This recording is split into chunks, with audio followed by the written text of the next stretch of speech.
Chapter 10. Home for Rue was in a long abandoned tower that looked over Yor. It sat on a plateau, a kind of giant step carved into the side of a blue-grey mountain, the middle peak of three. The tower was part of a greater building, most of it reduced to rubble.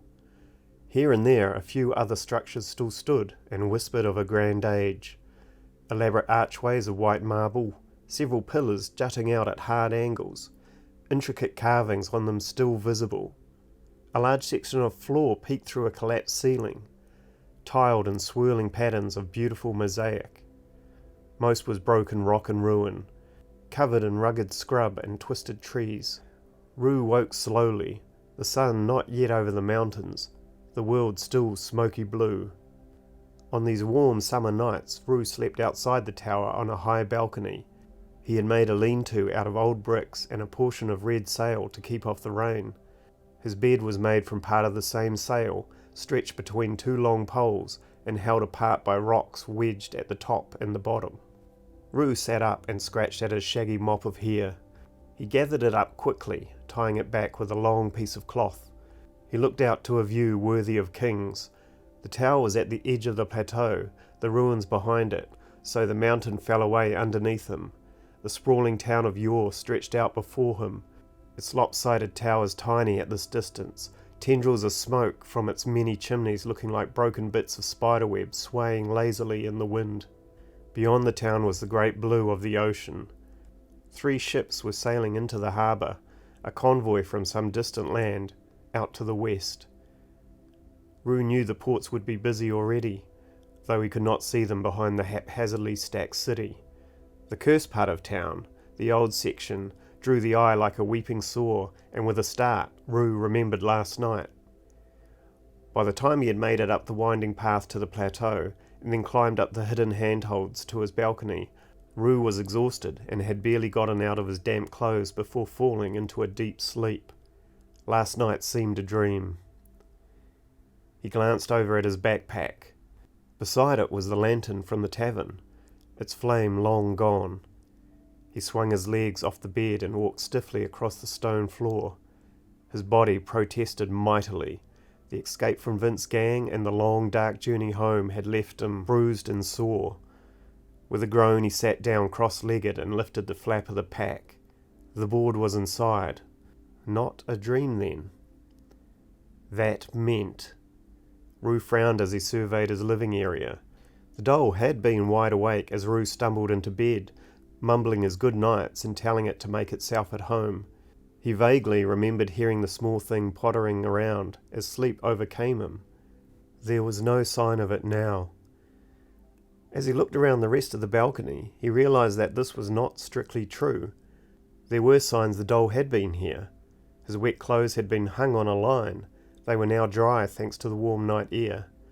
With amusement he saw a cup and spoon had been laid out neatly on his low table.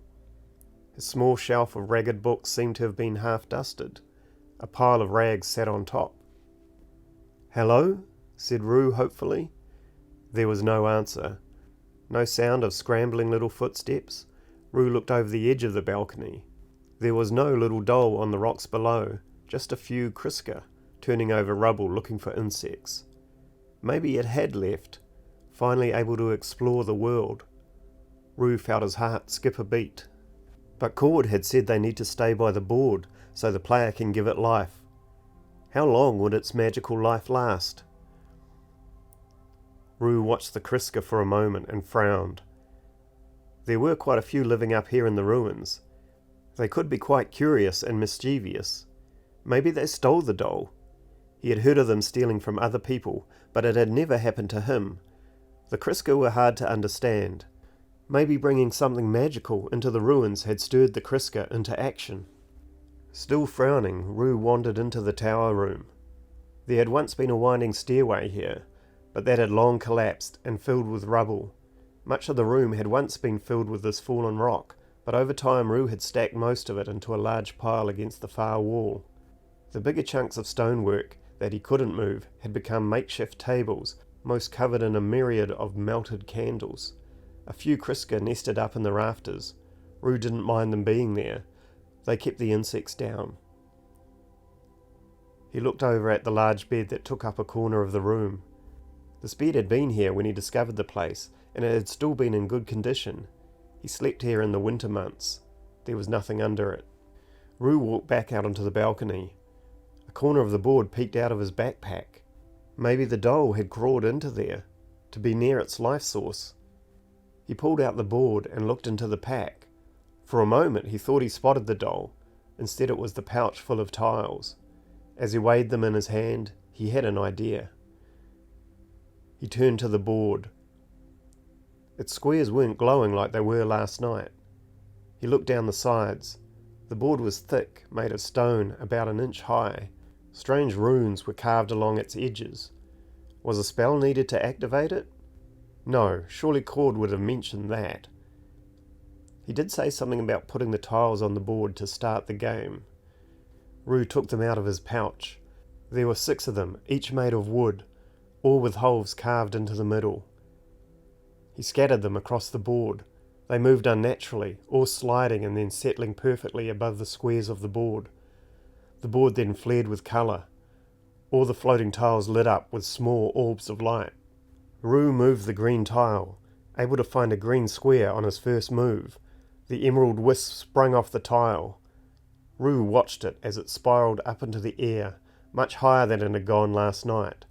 It circled the balcony in a lazy arc, and then suddenly plunged into a pile of rags on Roo's bookshelf. The rags shuddered, and then a small head poked out, its button eye wide with wonder. Roo laughed. Good morning. The doll struggled out of the rags and stood unsteadily. It looked around with a vague air of confusion. Somehow its giant button eye looked half open. Not a morning person then. The doll regarded Roo curiously. The boy pointed at the board. More power?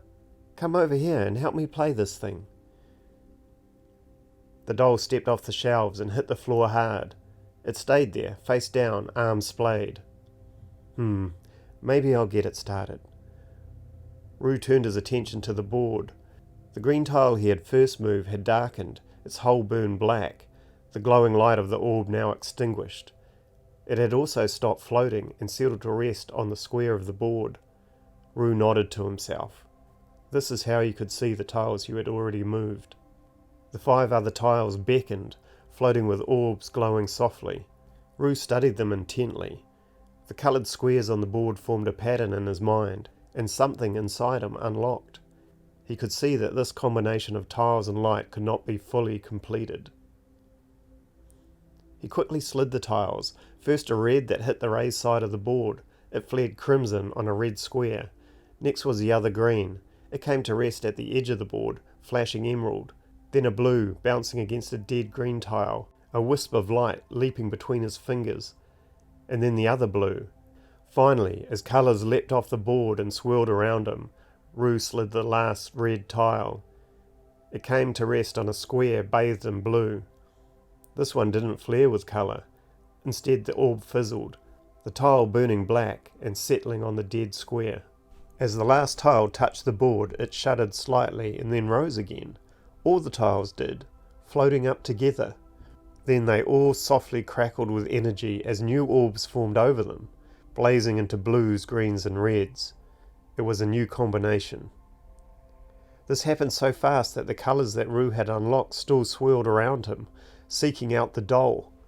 4 flashing orbs, a green, a red and 2 blues, plunged into its tiny prone form, and the doll leapt to its feet.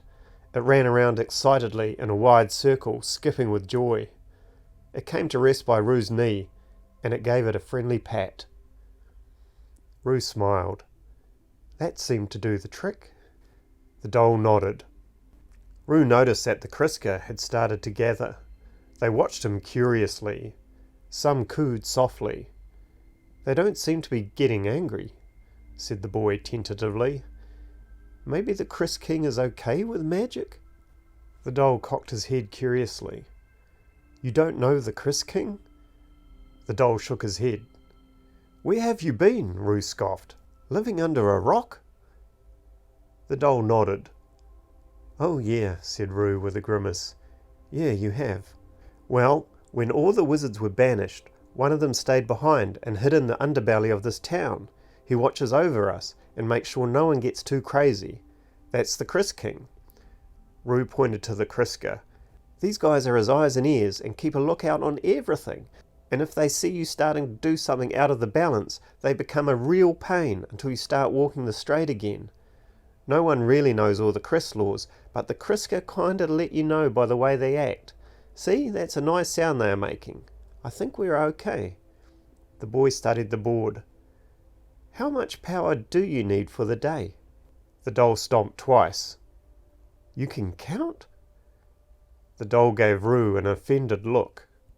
"Hey, I'm all new to this," said the boy, holding up his hands. "So 2 rounds on the board will keep you awake all day." The doll nodded. "Okay, let's do it."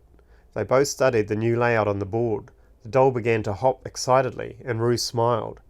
"Yeah, I see it too." This combination allowed for all 6 tiles to unlock their colours. Roo swiftly moved them across the board as lights sprung and swirled. The last tile, a blue, fell into place and threw a shock of sapphire into the air. As the 6 orbs of light swirled around the board, they pulled together into one huge orb of swirling colour. Roo watched in wonder as the crackling wisps circled around him, sending energy dancing across his skin.